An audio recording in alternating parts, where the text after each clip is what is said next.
అందరికీ నమస్కారం అండి. Department of school education Telangana రాష్ట్ర వ్యాప్తంగా integrated in service teachers training అని ప్రస్తుతం నిర్వహించడం జరుగుతూ ఉంది.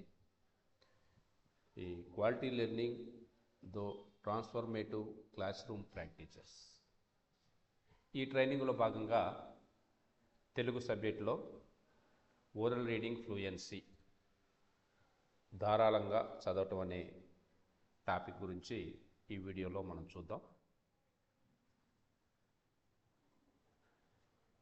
ఈ ఓరల్ రీడింగ్ ఫ్లూయెన్సీ అనేది ఒక ముఖ్యమైనటువంటి కాంపిటెన్సీ తెలుగు సబ్జెక్టులో. మన ఎఫ్ఎల్ఎన్ బేస్డ్ అసెస్మెంట్లో కూడా ఈ ఓరల్ రీడింగ్ ఫ్లూయెన్సీ అంటే చాలా ప్రాముఖ్యత కలిగినటువంటి కాంపిటెన్సీ. కాబట్టి దీని గురించి విపులంగా తెలుసుకోవాలి. చూడండి, ధారాళంగా చదవటం అంటే ఏంటనేది మనం చూద్దాం. ఈ టాపిక్లో చర్చనీయాంశాలు ధారాళంగా చదవటం అంటే ఏమిటి అంటే ఈ సెషన్ పూర్తయ్యేసరికి మనకి ఈ అంశాల గురించి ఒక క్లారిటీ వస్తుంది.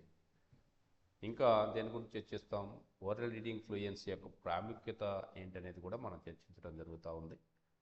తర్వాత ఓఆర్ఎఫ్ యొక్క ప్రస్తుత పరిస్థితి ఏంటి, ధారాళంగా చదవటం గురించి సాధారణ అపోహలు ఎలా ఉన్నాయి, తరగతి గదిలో ఈ ఓరల్ రీడింగ్ ఫ్లూయెన్సీ పెంపొందించడానికి వ్యూహాలు, ఇక లాస్ట్లో ఉపాధ్యాయుని యొక్క సన్నద్ధత, ఈ యొక్క అంశాలని మనం ఈ సెషన్లో చర్చించుకోవడం జరుగుతుంది. లాస్ట్కి ముగింపు. ఓకే, వన్ బై వన్ మనం చూద్దాం. ఫస్ట్, ధారాళంగా చదవటం అంటే ఏమిటి? చదవటం వేరు, ధారాళంగా చదవటం వేరు. ధారాళంగా చదవటానికి చాలా డిఫరెన్స్ ఉంది. చూద్దాం. ధారాళంగా చదవటం అంటే ఏంటంటే, విద్యార్థి సరైన ఉచ్చారణతో, తగిన వేగంతో, భావంతో గట్టిగా చదవగలిగినట్లయితే ఆ సామర్థ్యాన్ని, ధారాళంగా చదవటం సామర్థ్యాన్ని సాధించినట్లుగా మనం భావించవచ్చు. అక్షరాలు గుర్తించడం కానీ, పదాలను సరిగా పలకటం, తగిన వేగంతో భావాన్ని వ్యక్తపరుస్తూ చదవటమే ధారాళంగా చదవడం.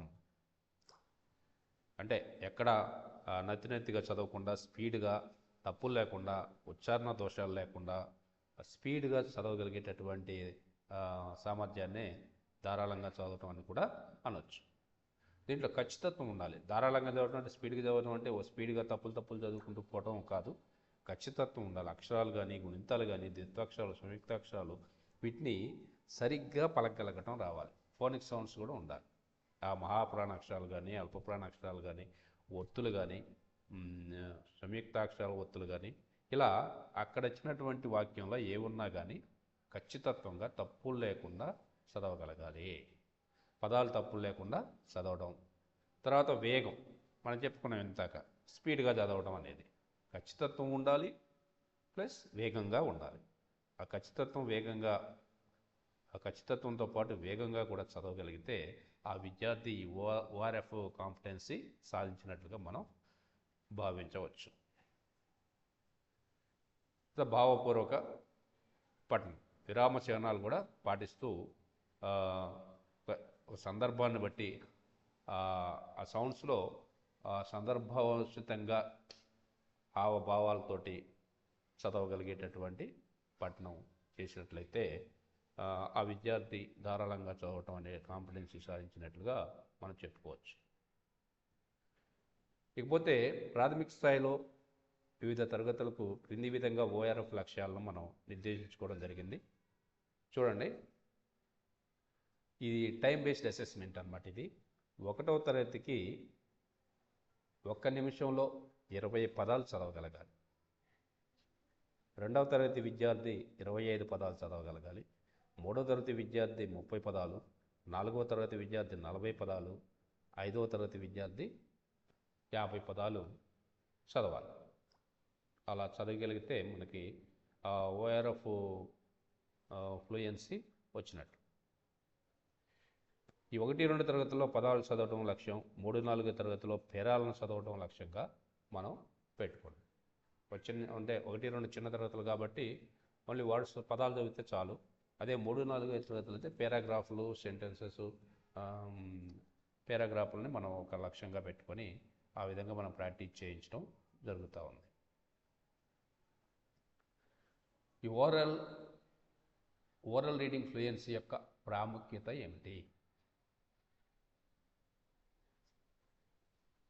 దీని ప్రాముఖ్యత ఏంటంటే, ఈ ఓరల్ రీడింగ్ ఫ్లూయెన్సీ కాంపిటెన్సీ సాధించినటువంటి విద్యార్థిలో ఎలా ఉంటాడు అంటే, చదివే వేగం పెరుగుతుంది. వాడు స్పీడ్గా చదవగలుగుతారు. అక్కడ ఏ వాక్యాన్ని ఇచ్చినా, ఏ పారాగ్రాఫ్ ఇచ్చినా కానీ సెల్ఫ్ కాన్ఫిడెన్స్ పెరుగుతుంది. ఎస్, నేను దీన్ని చదవగలను, మిగతా పిల్లల కంటే నేను స్పీడ్గా చదవగలను, తప్పులు లేకుండా చదవగలను అనేటటువంటి కాన్ఫిడెన్స్ పెరుగుతుంది ఎప్పుడైతే ఈ ఓరల్ రీడింగ్ ఫ్లూయెన్సీ సామర్థ్యాన్ని ఆ విద్యార్థి సాధించాడో. నెక్స్ట్, పదజాలం కూడా పెరుగుతుంది. చదవడంలో ఆత్మవిశ్వాసం పెరుగుతుంది. అర్థం చేసుకోవడం మెరుగుపడుతుంది. ఒక పారాగ్రాఫ్ని ధారాళంగా చదవగలిగినాడంటే ఆ పారాగ్రాఫ్లో ఉన్నటువంటి మీనింగ్ను కూడా అర్థం చేసుకోవాలి. రీడింగ్ కాంపిటెన్సెస్ కూడా, ఆ కాంపిటెన్సెస్ కూడా దీనివల్ల పెరుగుతుందన్నమాట. ఇక్కడ ఒక పోస్ట్ ఇచ్చారు చూడండి, ఓరల్ రీడింగ్ ఫ్లూయెన్సీ ప్రాముఖ్యత. ఫస్ట్ చూడండి, చదివే వేగం పెరుగుతుంది, పదజాలం పెరుగుతుంది, చదవడంలో ఆత్మవిశ్వాసం పెరుగుతుంది, అర్థం చేసుకోవడం కూడా మెరుగుపడుతుంది.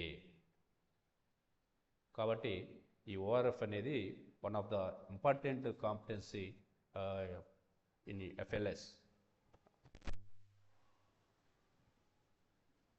ఓఆర్ఎఫ్ యొక్క ప్రస్తుత పరిస్థితి చూడండి. కొంతమంది విద్యార్థులు సరైన వేగంతో 1 నిమిషంలో నిర్దేశించిన లక్ష్యాలు సాధించారు. ఇప్పుడు మనం అసెస్మెంట్ పెట్టినప్పుడు ఇన్ టైంలో చదవగలిగేటటువంటి విద్యార్థులు చాలా కొద్ది మంది మాత్రమే ఉంటున్నారు. చదవగలుగుతారు కానీ ఆ టైం బేస్డ్, అంటే ఇన్ టైంలో 1 నిమిషంలోనే చదవాలి అనేసరికి కొంచెం వాళ్ళు వెనకబడి ఉన్నారు. అలాంటి వాళ్ళని మనం అభ్యాసం ఎక్కువ చేయించి, ఎక్కువ ప్రాక్టీస్ చేయించినట్లయితే స్పీడ్గా చదివి ఈ కాంపిటెన్సీ సాధించడానికి అవకాశం ఉంటుంది. కొంతమంది విద్యార్థులు మాత్రం 1 నిమిషంలో ఎక్కువ పదాలు చదువుతున్నారు, కానీ వారు చదివిన పదాల్లో తప్పులు ఉంటున్నాయి. మనం ఇందాక చెప్పాము, వేగం ఉండాలి, ఖచ్చితత్వం ఉండాలి. కానీ స్పీడ్గా చదువుతున్నారు, కానీ ఆ స్పీడ్లో కొన్ని పదాల్లో తప్పులు వాళ్ళు పలకటం జరుగుతుంది. అలా తప్పులు ఉండకుండా ఉండాల్సినటువంటి అవసరం ఉంది. కొంతమంది విద్యార్థులు మాత్రం పదాలన్నీ సరిగ్గా చదువుతున్నారు, కానీ నిర్దిష్ట సమయంలో చదవలేక నిదానంగా చదువుతున్నారు. ఇంకా కొంతమంది పదాలు తప్పులు లేకుండా చూసి చదువుతున్నారు, కానీ ఈ లోపల టైం అయిపోతుంది అనమాట. టైం అయిపోతుంది కాబట్టి వాళ్ళు కొంచెం నిదానంగా చదవగలుగుతున్నారు, ఇన్ టైంలో చదవలేకపోతున్నారు. వీటన్నిటిని ఓవర్కమ్ చేయాలంటే మనం ఏం చేయాలి?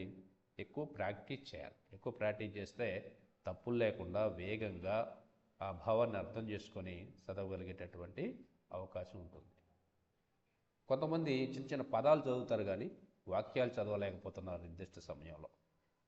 కొంతమంది ఒత్తు పదాలు, కొంతమంది గుణింత పదాలు, కొంతమంది సరళ పదాలు చదవలేకపోతున్నారు. చాలా కొద్ది మంది మాత్రం కొన్ని అక్షరాలను గుర్తించలేకపోతున్నారు. ఇవన్నీ సమస్యలు ఉన్నాయి మన ఓఆర్ఎఫ్ ప్రస్తుత పరిస్థితుల్లో. కాబట్టే మనకి ప్రభుత్వం ఏం చేస్తుంది? ఎఫ్ఎల్ఎన్ రెమిడియేషన్ ప్రోగ్రాం ద్వారా ఒక 3 to 4 టైంలో ప్రత్యేకంగా ఇలా లోపాన్ని గుర్తించి లోప నివారణ పద్ధతిలో పిల్లలకు బోధించడానికి ఎఫ్ఎల్ఎన్ రెమిడియేషన్ అనే ఒక కార్యక్రమాన్ని తీసుకురావడం జరిగింది. దాంట్లో ఇలాంటి ప్రాబ్లమ్స్ ఉన్నటువంటి పిల్లల్ని మనం గుర్తించి వాళ్ళకి సరైన ఫీడ్బ్యాక్ ఇచ్చి వీళ్ళు ముందుకు రావడానికి మనం ప్రయత్నం చేస్తున్నాం యాజ్ ఎ టీచర్స్గా. ఓకే, నెక్స్ట్, ధారాళంగా చదవడం ప్రస్తుత పరిస్థితి ఎలా ఉందో చూద్దాం. కొన్ని తరగతి గది ఓఆర్ఎఫ్కు సంబంధించినటువంటి వీడియోలు ప్లే చేసినప్పుడు మనకి ఆ విషయం తెలుస్తుంది. ధారాళంగా చదవటం గురించి అపోహలు ఏమున్నాయి చూద్దాం. అపోహ ఏంటంటే వేగంగా చదివితేనే ధారాళంగా చదవటం వచ్చినట్లు. జనరల్గా మనం టైం బేస్డ్ పెట్టినప్పుడు వేగంగా చదవాల్సిందే. వేగంగా చదవాలని చెప్పి తప్పులు చదివితే కుదరదు. తప్పులు లేకుండా full stop, comma, inverted commas, question mark ఇలాంటి విరామ చిహ్నాలు పాటిస్తూ అర్థవంతంగా ఉచ్చారణ దోషం లేకుండా చదవగలిగితేనే చదివినట్లు లెక్క. కానీ వేగంగా చదివితేనే ధారాళంగా వచ్చినట్లు కాదు. ఇంకొక అపోహ ఏంటంటే అక్షరాలు గుర్తిస్తే ధారాళంగా చదవటం వచ్చినట్లే. అక్షరాలు వస్తే చాలు. ఇప్పుడు అక్షరం ఏదైనా చెప్పినప్పుడు ఆ అక్షరాన్ని గుర్తిస్తే మనం ధారాళంగా చదవటం కాదు, పదాలు చదవాలి. 1-2 క్లాసులు అయితే పదాలు చదవగలగాలి. 3-4 తరగతులు అయితే మనకి వాక్యాలు చదవాలి, ప్లస్ పారాగ్రాఫ్లు కూడా అర్థవంతంగా చదవగలగాలి. అది ఇన్ టైం. ధారాళంగా చదవడానికి అర్థం చేసుకోవడానికి సంబంధం లేదు. చదవటం అంటే ఓన్లీ చదవటమే, దాని మీనింగ్ గురించి మనకు సంబంధం లేదనుకునేటటువంటి భావన కూడా ఉంది. అది కూడా ఒక అపోహ. తరగతి పెరిగే కొద్దీ ధారాళంగా చదవటం సహజంగానే వస్తుంది. ఇది కూడా ఒక అపోహ. తరగతి పెరిగే కొద్దీ అంటే పిల్లవాడికి సరైనటువంటి నాలెడ్జ్ లేకుండా తరగతి పెరిగే కొద్దీ రావాలంటే రాదు. ఆ విషయాన్ని అర్థం చేసుకొని అన్ని కాంపిటెన్సీస్ సాధించినప్పుడే సహజంగా చదవటం వస్తుంది. కానీ కేవలం క్లాస్ పెరిగితేనే చదవటం వస్తుంది అనేది ఒక అపోహ. ఇంకా నిశ్శబ్దంగా చదవటం వల్ల ఓఆర్ఎఫ్ అభివృద్ధి చెందుతుంది అనేది అది కూడా అపోహ. నిశ్శబ్దంగా చదివితే ఓఆర్ఎఫ్ అభివృద్ధి చెందదు, లౌడ్గా చదివితేనే వస్తుందన్నమాట. అపోహ. ఇంకోటి ఏంటి, ఒకసారి చదివితే సరిపోతుంది. మనం ఒకసారి చదివితే చాలదని ప్రాక్టీస్ చేయాలి. ఎక్కువ ప్రాక్టీస్ చేస్తే మనం ఏ విషయంలో అయినా సరే మనం పర్ఫెక్ట్గా తయారవుతాం. కాబట్టి దేన్నైనా సరే మనం ఎక్కువగా ప్రాక్టీస్ చేయాలి, చదవాలి, రాయాలి.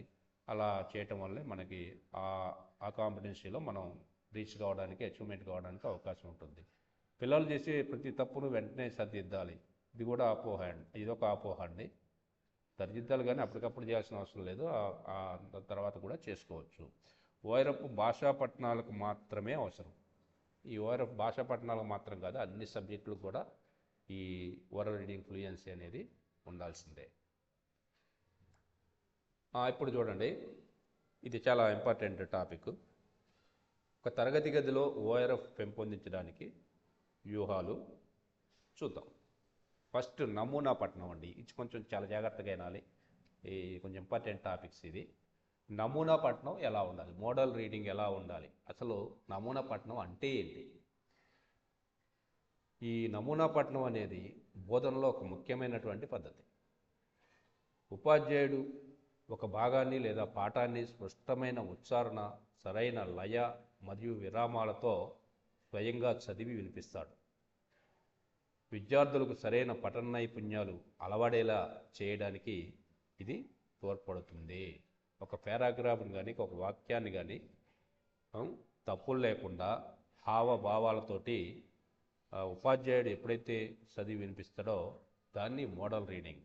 దాన్ని పిల్లలు అనుసరిస్తారు. టీచర్ ఏ విధంగా చదువుతున్నారు, విరామ చిహ్నాలు వచ్చిన దగ్గర ఏ విధంగా ఉంది, ఆ మాడ్యులేషన్ ఎలా ఉంది, ఆ తప్పులు లేకుండా ఎలా టీచరు పూర్తిగా ఆ పారాగ్రాఫ్ని చదువుతున్నాడో కింద ఉన్నటువంటి పిల్లవాడు విని చూసి ఆ టీచర్ ఏ విధంగా చదివాడో ఆ విధంగా చదవడానికి అనుసరిస్తాడు, ఆ విధంగా చదవడానికి ప్రయత్నం చేస్తాడు.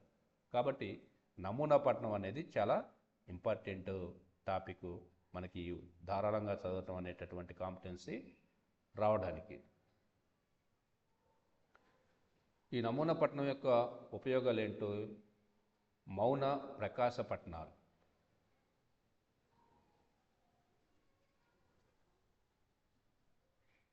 నెక్స్ట్ సమూహ పఠనం. సమూహ పఠనం అంటే మన గ్రూప్ రీడింగ్ చెప్పవచ్చు, చోరల్ రీడింగ్ అని కూడా అనొచ్చు. సమూహ పఠనం, ఒక సమూహంగా పిల్లలందరూ కలిసి చదువుకోవడం సమూహ పఠనం. మనం దీని గురించి తెలుసు. ఈ సమూహ పఠనం అనేది ఒకే పుస్తకం లేదా పాఠాన్ని అనేక మంది వ్యక్తులు కలిసి చదివి అర్థం చేసుకునేటటువంటి ప్రక్రియ. ఇది తరగతి గదిలో విద్యార్థులకు, ఆఫీసులో సిబ్బందికి లేదా సాహితీ ప్రియులైన స్నేహితులకు సమాచార గ్రహణను, విశ్లేషణాత్మక ఆలోచన మరియు పఠనాశక్తిని పెంపొందించడానికి అత్యంత ఉపయోగకరమైనటువంటి పద్ధతి. ఇది సమూహ పద్ధతి. జనరల్గా ఒక టీచర్ పాఠం బోధించిన తర్వాత రీడింగ్ సమయంలో అందరినీ చదువుకుంటారా, మళ్ళీ నేను చదివిస్తా అని చెప్తాను. పిల్లలందరూ అదే పాఠాన్ని చదువుతారు. అది గ్రూప్ రీడింగ్ అంటాం దాన్ని. ఈ సమూహ పఠనం యొక్క లాభాలు ఏంటంటే, ఒక మెరుగైనటువంటి ఒక అవగాహన వస్తుంది, అంటే టీచర్ చెప్పిన అంశాన్ని మళ్ళీ అప్పటికప్పుడే అందరి పిల్లలతో పాటు చదువుతున్నాం కాబట్టి ఒక మెరుగైన అవగాహన, ఒకే అంశాన్ని వేరు వేరు వ్యక్తులు చదివి వారి అభిప్రాయాలను పంచుకోవడం ద్వారా అంశంలో లోతైన అవగాహన ఏర్పడుతుంది. ఇంకా భాషా పఠన నైపుణ్యాలు కూడా ఈ సమూహ పఠనం వల్ల పెరుగుతాయి. బిగ్గరగా చదవటం వల్ల ఉచ్చారణ దోషాలు తొలగిపోతాయి. ఇతరులు చదివే విధానాన్ని గమనించి పదజాలం మరియు స్పష్టతను కూడా మెరుగుపరుచుకునేటటువంటి అవకాశం మనకి ఈ సమూహ పఠనంలో లభిస్తుంది. సామాజిక పరస్పర చర్య,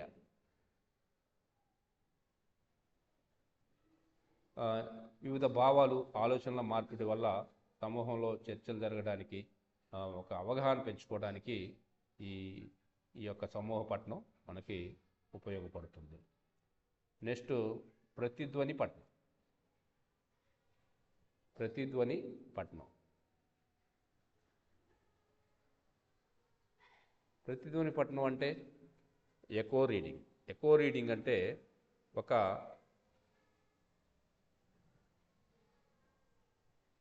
ఈ ప్రతిధ్వని పఠనం అనేది చదవటం నేర్చుకునే విద్యార్థులకు, ముఖ్యంగా పిల్లలకు ఉపయోగపడే ఒక పఠన అభ్యాస పద్ధతి.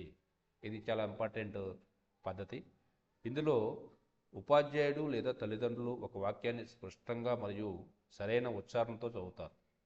విద్యార్థి దాన్ని అనుకరిస్తూ తిరిగి బిగ్గరగా చదవటం జరుగుతుంది. ఇది ప్రతిధ్వని పఠనం.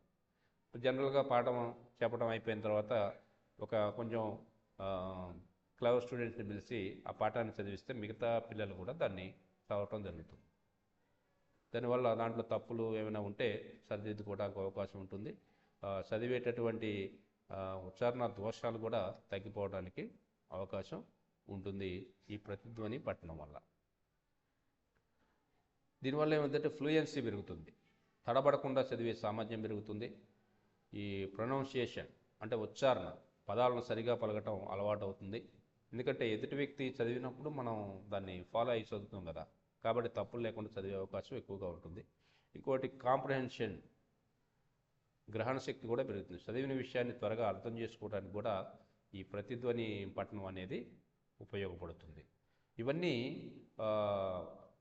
ఓఆర్ఎఫ్ పెంపొందించడానికి క్లాస్ రూమ్లో టీచరు ఉపయోగించాల్సినటువంటి వ్యూహాలు. నెక్స్ట్ రిపీటెడ్ రీడింగ్, పునరావృత పఠనం. పునరావృత పఠనం అంటే ఏంటంటే ఒకే పాఠం లేదా భాగాన్ని పదే పదే చదివే పద్ధతి. రిపీటెడ్గా చదవాలన్నమాట. ఒక పారాగ్రాఫ్ని కానీ ఒక పాఠాన్ని కానీ రిపీటెడ్గా చదవాలి. పదే పదే చదివినట్లయితే ఆ పద్ధతే ఇది పునరావృత పద్ధతి, రిపీటెడ్ రీడింగ్ అంటారు. ఇది మౌఖిక పఠన వేగం, ఖచ్చితత్వం మరియు అర్థం చేసుకునే సామర్థ్యాన్ని మెరుగుపరచడానికి ఉపాధ్యాయులు విద్యార్థులకు ఉపయోగించే అత్యంత ప్రభావవంతమైనటువంటి ఈ విద్యా వ్యూహం ఈ పునరావృత పఠనం. మనం ఎక్కువసార్లు చదివితే ఆటోమేటిక్గా దాంట్లో ఎక్కువ ఫ్లూయెన్సీని మనం సాధించవచ్చు. ఈ పునరావృత పఠనం యొక్క ప్రయోజనాలు ఏంటంటే వేగం మరియు పటిమ పెరుగుతుంది. పదే పదే చదవటం వల్ల ఏమవుతుంది, పదాలు సులభంగా మరియు త్వరగా గుర్తించవచ్చు. ఇది తడబడకుండా చేయడానికి, తడబడకుండా చదవడానికి ఈ వ్యూహం సహాయపడుతుంది. ఇంకా అవగాహన కూడా పెరుగుతుంది. చదవడంలో శ్రమ తగ్గినప్పుడు ఆటోమేటిక్గా పాఠం యొక్క అర్థం మరియు ప్రధాన ఆలోచనపై మెదడు దృష్టి పెడుతుంది, కాబట్టి అవగాహన కూడా తొందరగా పెరుగుతుంది. ఆత్మవిశ్వాసం పెంపు, విద్యార్థులకు కష్టమైన పదాలు సుపరిచితమవుతాయి. దీనివల్ల బిగ్గరగా చదవటానికి భయం తగ్గుతుంది. చదివేటటువంటి సామర్థ్యం ఉన్నప్పుడు ఆటోమేటిక్గా భయం పోతుంది. కాబట్టి ఈ పునరావృత పఠనం వల్ల పిల్లల్లో సెల్ఫ్ కాన్ఫిడెన్స్ పెరుగుతుంది. ఎస్, నేను ఈ పారాగ్రాఫ్ను చదవగలను, తప్పు లేకుండా చదవగలనని ఆటోమేటిక్గా పిల్లవాడికి ఎప్పుడు అనిపిస్తుందో టీచర్లు అయిపోయి దీన్ని చదువు అన్నప్పుడు భయం లేకుండా చదివేటటువంటి అవకాశం ఉంటుంది. ఈ పునరావృత పఠనం అనేది ఒక మంచి వ్యూహంగా మనం చెప్పుకోవచ్చు. వాక్యాల వారి పఠనం, ఫ్రేజ్ రీడింగ్ అన్నమాట.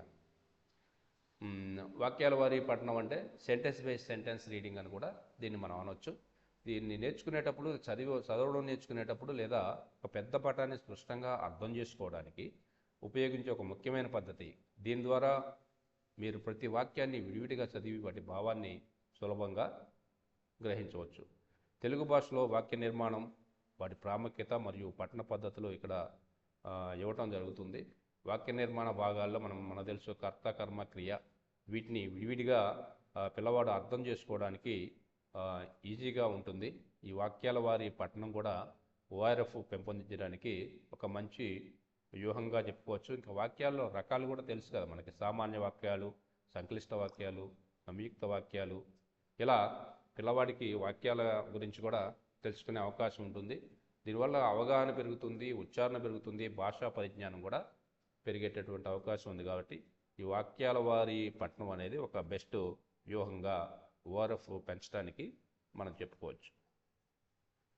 నెక్స్ట్ పాత్రధారుల పఠనం, రీడర్స్ థియేటర్. రీడర్స్ థియేటర్ అంటే ఒక పాత్రలోకి పరకాయ ప్రవేశం చేయడం. ఈ పాత్రధారుల పఠనం అంటే character reading are readers theatre అంటారు.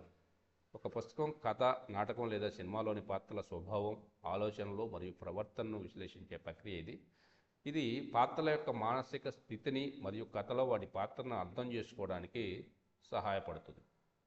ఇప్పుడు ఏదైనా ఒక తెలుగులో ఒక పాఠం చెప్పినప్పుడు దాంట్లో ఆ కథలో సింహం కానీ కుందేలు కానీ ఉన్నప్పుడు ఆ పాత్రధారులు ఆ పాత్రలోకి ప్రవేశించారు. కుందేలు పాత్రధారులు కుందేలులోకి ప్రవేశించి కుందేలు ఏ విధంగా మాట్లాడుతుంది, కుందేలు యొక్క బిహేవియర్ ఏ విధంగా ఉంటుంది, దాని యొక్క బాడీ మైండ్ సెట్ ఎలా ఉంటుంది, ఎలా నడుస్తుంది, ఇలాంటివన్నీ ఆ పాత్ర స్వభావాన్ని అనుసరించి మనం చేసినట్లయితే మనకి ఆ డైలాగ్స్ కూడా ఈజీగా రావడానికి అవకాశం ఉంటుంది. ఇది కూడా ఓఆర్ఎఫ్ పెంపొందించడానికి ఒక మంచి వ్యూహంగా చెప్పుకోవచ్చు. దీంట్లో ఈ పాత్ర స్వభావం అంటే పాత్ర యొక్క రూపం, నేపథ్యం, వ్యక్తిత్వం, అలవాట్లు మరియు ఇతర పాత్రలతో గల సంబంధాలని తెలుసుకోగలుగుతాడు. తర్వాత మానసిక విశ్లేషణ, పాత్ర పరిమాణం, సామాజిక సాంస్కృతిక సంబంధం, ఇవన్నీ కూడా ఈ పాత్రధారుల పఠనంలో ఉంటాయి. పిల్లల్ని నాటకీకరణ చేయించి పాఠంలో ఉన్నటువంటి ఆ పారాగ్రాఫ్లో ఉన్నటువంటి డైలాగ్స్ని చెప్పించడం వల్ల ఏమిటంటే పిల్లల్లో మనం చెప్పేందుకు సెల్ఫ్ కాన్ఫిడెన్స్ పెరుగుతుంది. ఇంకా ఉచ్చారణ దోషాలు లేకుండా పలికేటటువంటి అవకాశం ఉంటుంది. ఇంకా పాత్ర ఉంటుంది కాబట్టి పిల్లలకి ఆసక్తి ఎక్కువగా ఉంటుంది. నేను కుందేలు చెప్పే డైలాగ్స్ అన్నీ వాడు హావభావాలతోటి చెప్పగలుగుతాడు. సింహం చెప్పే డైలాగులు గంభీరంగా, సింహం చెప్పే డైలాగులు కూడా చెప్పగలుగుతాడు. ఇదేంటంటే పిల్లలు ఒక ఇంట్రెస్ట్ని క్రియేట్ చేస్తుంది. ఒక స్టేజ్ మీద అంటే నాటకం లాగా ఉంటుంది కాబట్టి ఈ పిల్లలు ఉత్సాహంగా పాల్గొనేటటువంటి అవకాశం ఉంటుంది. మర్చిపోవడానికి అవకాశం ఉండదు. ఆ డైలాగ్స్ పూర్తిగా వస్తేనే అక్కడ స్టేజ్ మీద చెప్పగలడు కాబట్టి ఆ వాక్యాలను కానీ దాని భావాన్ని కానీ మర్చిపోయేటటువంటి అవకాశం ఉంటుంది. కాబట్టి ఈ రీడర్స్ థియేటర్ అనే పాత్రధారుల పఠనం కూడా తరగతి గదిలో ఓఆర్ఎఫ్ పెంపొందించడానికి ఒక ముఖ్యమైన వ్యూహంగా మనం చెప్పుకోవచ్చు. నెక్స్ట్ పోతే వ్యక్తిగత పఠనం, ఇండివిజువల్ రీడింగ్. ఈ వ్యక్తిగత పఠనం కూడా జ్ఞానాన్ని, ఆలోచనా శక్తిని మనకు పెంపొందించడానికి అత్యంత ప్రభావవంతమైనటువంటి మార్గాల్లో ఈ వ్యక్తిగత పఠనం కూడా ఒకటి. రోజు కొంత సమయం పుస్తకాలు చదవడం వల్ల ఒత్తిడి తగ్గి జ్ఞాపక శక్తి, ఏకాగ్రత పెరుగుతాయి. మనకి ఇది మెదడుకు మంచి వ్యాయామంలాగా పనిచేస్తుంది. ఇండివిజువల్గా మన రీడింగ్ చేయడం వల్ల దీనివల్ల మనకు కలిగే ప్రయోజనాలు ఏంటి? జ్ఞానం, అవగాహన పెరుగుతాయి. కొత్త విషయాలు, సమాచారం మరియు వివిధ సంస్కృతులపై అవగాహన పెరుగుతుంది. ఇంకా రీడింగ్ హ్యాబిట్ కూడా పెరుగుతుంది. చదివేటటువంటి అలవాటు కూడా మనకి పెరుగుతుంది.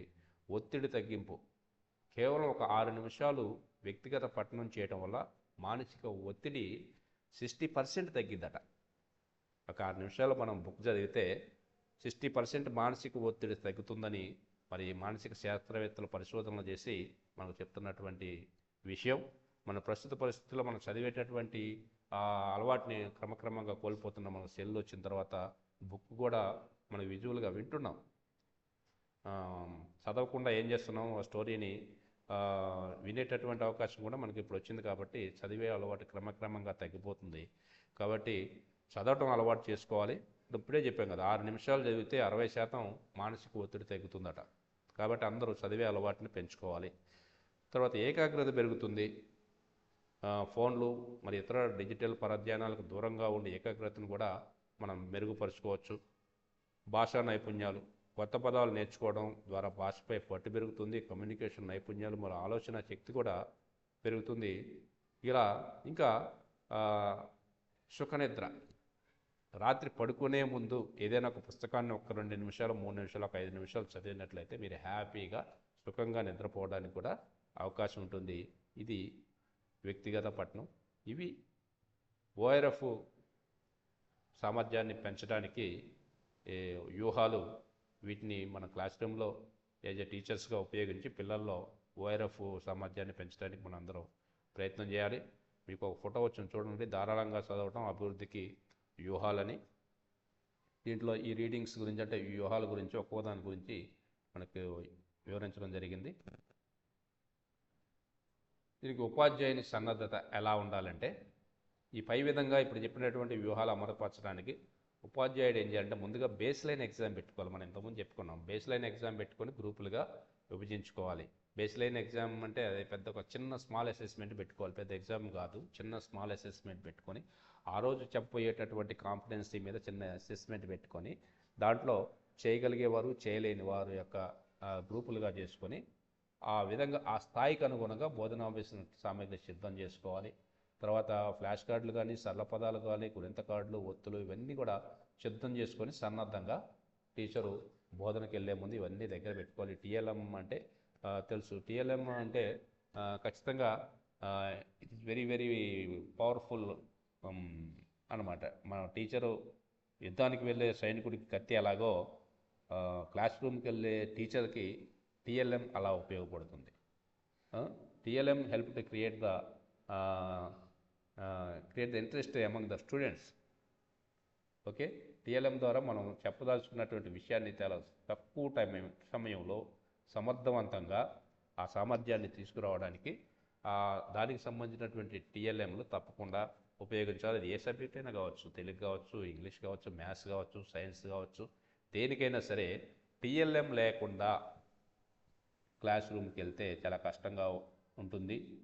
కాబట్టి టీఎల్ఎం తప్పనిసరిగా తయారు చేసుకొని ఒక ప్రణాళిక ప్రకారం, లెసన్ ప్లాన్ ప్రకారం ఆ టీఎల్ఎంని ఎప్పుడు ఉపయోగించాలి, ఎలా ఉపయోగించాలి, పిల్లవాడి యొక్క స్థాయిని బట్టి ఆ టీఎల్ఎం ఎవరికి ఇవ్వాలి, అక్షరాలు గుర్తించలేని పదాలకి పిల్లలకి అక్షరాల ఫ్లాష్ కార్డులు ఇవ్వాలి, సరళ పదంలో ఉన్నటువంటి సరళ పదాల కార్డులు ఇవ్వాలి, వాక్యాలు ఒత్తుల్లో ఉన్నటువంటి వాళ్ళకి ఆ విధంగా పిల్లల యొక్క స్థాయిని బట్టి ఆ టీఎల్ఎం కూడా డివైడ్ చేసుకొని టీఎల్ఎం యూజ్ చేసుకొని చక్కగా మనం ఆ పాఠాన్ని బోధించినట్లయితే ఓరల్ రీడింగ్ ఫ్లూయెన్సీ అనేది పిల్లల్లో సామర్థ్యాన్ని పెంపొందించడానికి ఉపయోగకరంగా ఉంటుంది. నెక్స్ట్ ఈ టాపిక్ ముగించే ముందు ధారాళంగా చదవటం ఒక రోజులో సాధించగలిగేటటువంటి నైపుణ్యం కాదు. ఇది ప్రతిరోజు క్రమబద్ధంగా ప్రణాళికాబద్ధంగా చేసే సాధన ద్వారా క్రమంగా అభివృద్ధి చెందేటటువంటి ప్రక్రియ. ఇది అప్పటికప్పుడే వచ్చేది కాదు, ఎందుకంటే అక్షరాలు పదాలు కాదు కదా. ముందు అక్షరాలు నేర్చుకోవాలి, అక్షరాల తర్వాత సరళ పదాలు నేర్చుకోవాలి, సరళ పదాల తర్వాత గుణింత పదాలు నేర్చుకోవాలి, గుణింత పదాలతో ద్విత్వాక్షర పదాలు, సంయుక్తాక్షర పదాలు, సంశ్లేషాక్షర పదాలు, తర్వాత చిన్న చిన్న వాక్యాల తర్వాత పారాగ్రాఫ్స్. మరి ఇవన్నీ రావాలంటే ఒకే రోజు రాదు, క్రమబద్ధంగా ఒక ప్రణాళికాబద్ధంగా చేసుకున్నట్లయితే టీఎల్ఎంతో తయారు చేసుకుంటే ఇది అభివృద్ధి చెందేటటువంటి ప్రక్రియ. ప్రతిరోజు కేవలం 10-15 నిమిషాల పాటు ఆనందదాయకమైన ఉద్దేశపూర్వకమైన పఠన కార్యకలాపాలు నిర్వహిస్తే ప్రతి పిల్లవాడు మంచి పాఠకుడుగా ఎదగగలడు. ఇలా ఈ పైన చెప్పినటువంటి వ్యూహాలు పాటించి మీ స్కూల్స్లో ఉన్నటువంటి పిల్లల్ని తెలుగులో ధారాళంగా చదవడం, ఓరల్ రీడింగ్ ఫ్లూయెన్సీ కాంపిటెన్సీలో ఆ కాంపిటెన్సీని అచీవ్ అయ్యేలాగా సాధించేలా ప్రతి ఒక్క టీచరు ప్రయత్నం చేయాలని కోరుకుంటూ అందరికీ ధన్యవాదాలు. Thank you very much.